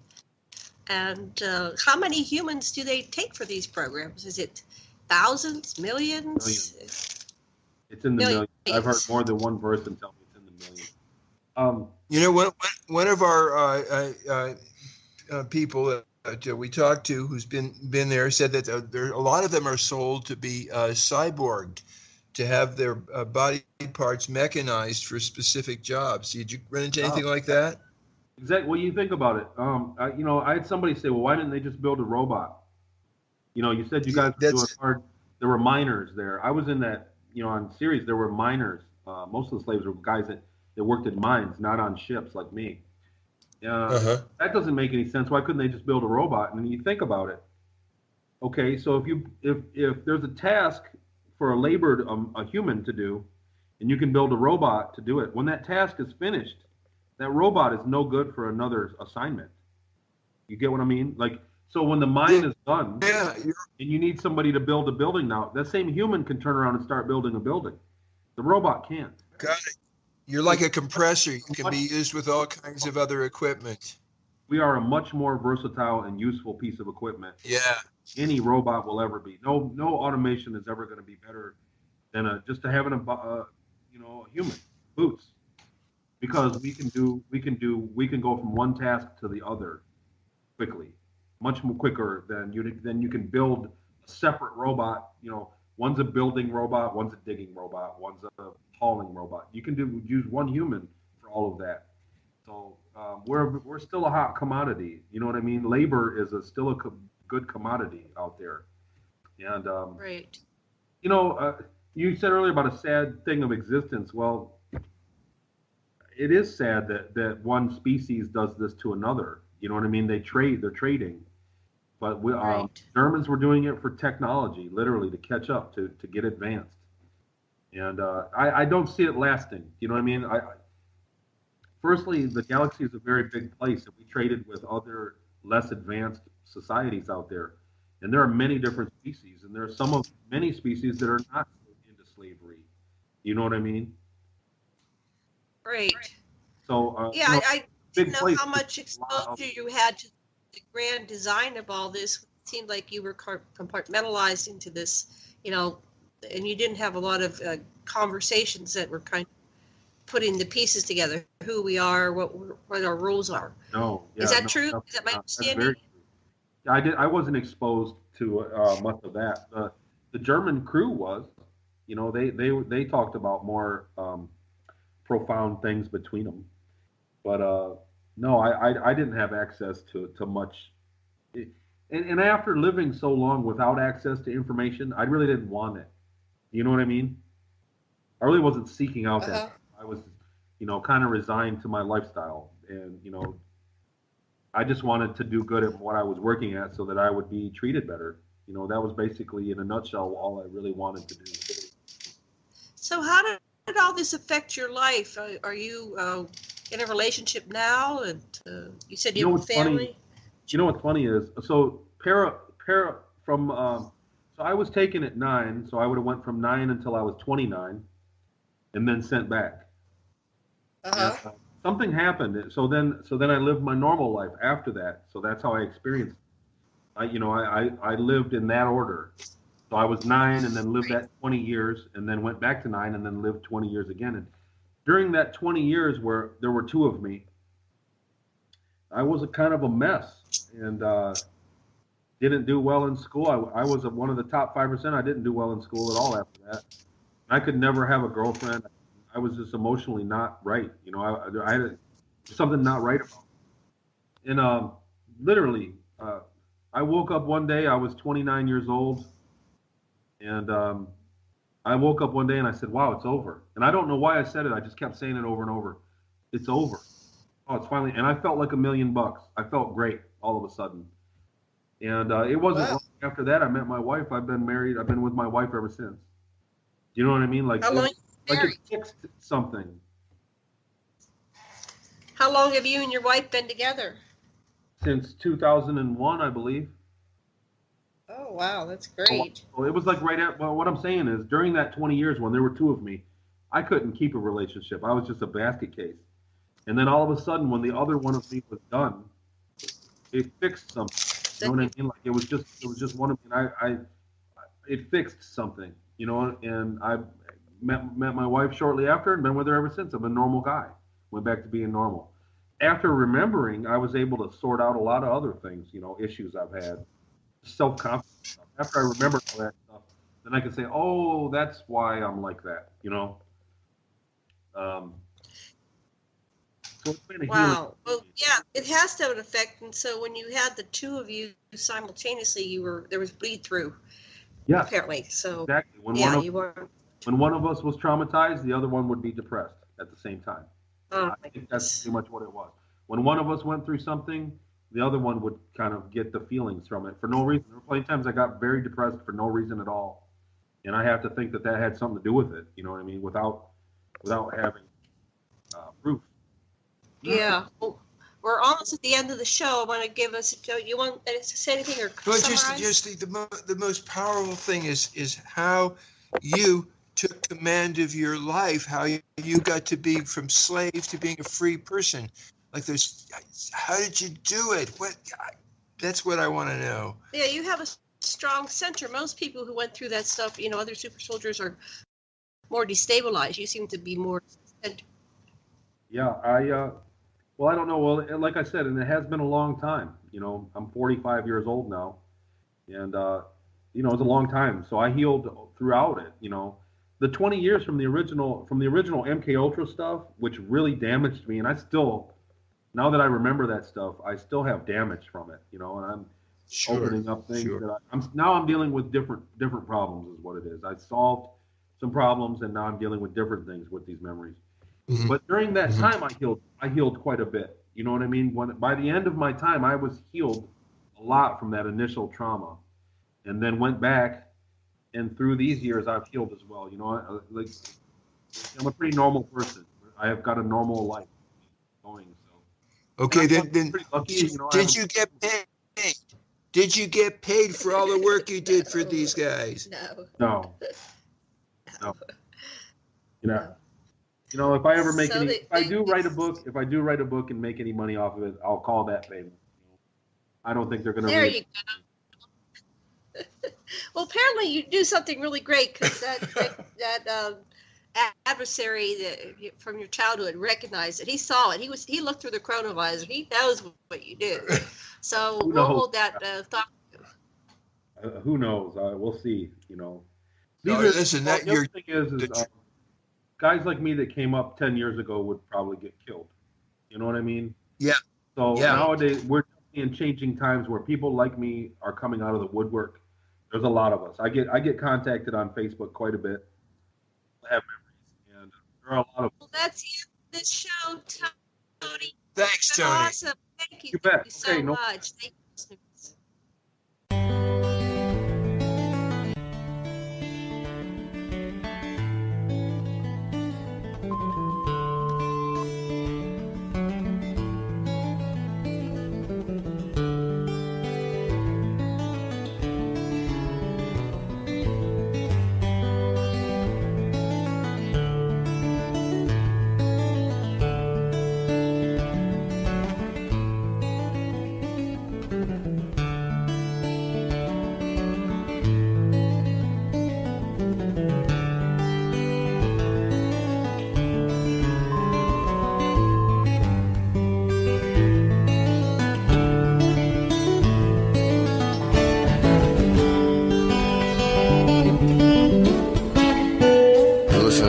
Radio at freedomslips.com, and we'll be right back after this message.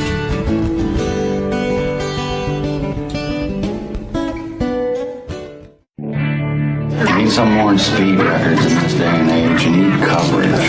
Coverage? Oh, you mean them little root weevils that crawl around popping off cameras in your face? Those root weevils write history. Many of you know that quote by Jack Nicholson in A Few Good Men. You can't handle the truth. Well, you can, and Event Horizons will give you those truths.